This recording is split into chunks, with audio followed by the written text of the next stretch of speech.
Herkese salamlar dostlar. Bugün sizlerle birlikte Python dilinin müəyyən bir hissəsindən başlayaraq, yəni sıfırdan başlamırıq. Burada dəyişənlərdən başlayıb yavaş-yavaş növbə ilə biz addım ataraq Python dilini öyrənməyə çalışacağıq. Bunun üçün ilk növbədə kod yazmaq üçün mən Visual Studio proqramından istifadə edəcəm. Visual Studio proqramı Visual Studio Code proqramı daha doğrusu digər bir hissədə yazmaq biraz çətindir. Burada Python-a aid olan extensionları yükləyərək siz də Python-da kod yaza bilərsiniz. Mən burada rəhbər olaraq sadəcə nümunələr gətirib izah etmək üçün sizə Python Variables olan hissədə, yəni W3 School saytından istifadə edəcəm. İndi isə keçək dərsimizə. Python'da variables dəyişən deməkdir. İngiliscəsində bildiyimiz kimi. Dəyişənlər nümunə olaraq x verilib, y verilib. Görək bunların mənası nədir? Ən birinci bunun şərtləri nədir?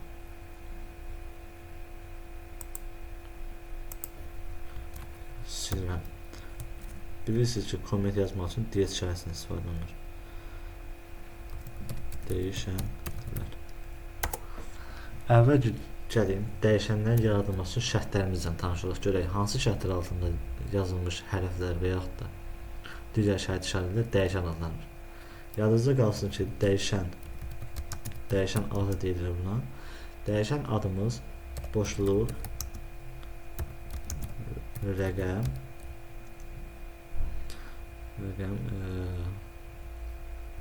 gəlin elə birbaşa belə yazaq. Alt xətt işarəsindən başqa heç bir şeylə başlaya bilməz. Alt xətt işarəmiz baxın bu işarədir.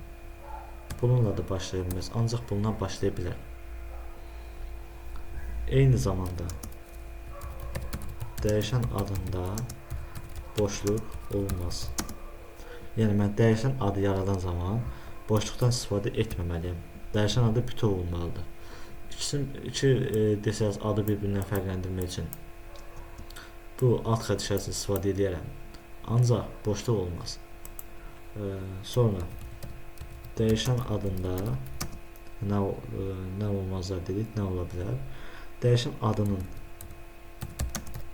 daxilində rəqəm olar. Dəyişən adının daxilində rəqəm olar. Məsələn, deyirəm ki, S1-2 bu şəkildə rənglər. Bu dəyişən sayılır. Ancaq dediyim kimi bir S2 belə başlamaqla biz dəyişən yarada bilməliyik. Yəni qısa konkret dəyişən adı rəqəmdən başlamır. Dəyişən adı bu şəkildə başlamır. Ancaq bu şəkildə başlayır. S1 altdan xətt text yazıram məsələn. Bu dəyişən adı bəli hər yerdə qəbul olunur. Ancaq dediyim kimi dəyişən adı bundan olmur. Sonra nə var dəyişənlərin şərtində? Dəyişən adında böyük və kiçik hərflər bir-birindən olduqca fərqli qəbul olunur. Bu nə deməkdir? Məsələn, gəlin eləcə burada nümunə yazım. Yazıram ki, x bərabərdir 5. Burada mən neynədim? X dəyişəninə baxın. 5 rəqəmini mənimsətdim. Birisi bərabərliklə mənimsədim. Daha sonra buraya gəlib böyük x bərabərdir. Yenə 6 yazsam. Bu ayrı olacaq, bu böyük x. Kiçik x ayrı olacaq. Yəni bu böyük işarə ilə kiçik işarə fərqlənir. Eləcə də çapa versəm, print x-i çapa versəm, gör bizim cavab nə çıxacaq? 5 çıxdı gördüyünüz kimi. Ancaq böyük x gəlin çapa versək nə baş verir? 6 verməlidir, elə deyil mi hesabla? Gördüyünüz kimi burada da 6 vermiş oldu.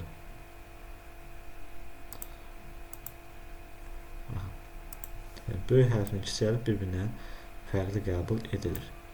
Bunun dəyəri ayrıdır, bunun dəyəri ayrıdır. Eyni zamanda Hər yerdə də bu fərqlənir. Əksər proqramlaşma dilində böyük və kiçik hərf bir-birindən fərqlənir. Hər birisinin yəni təyinatı başqadır.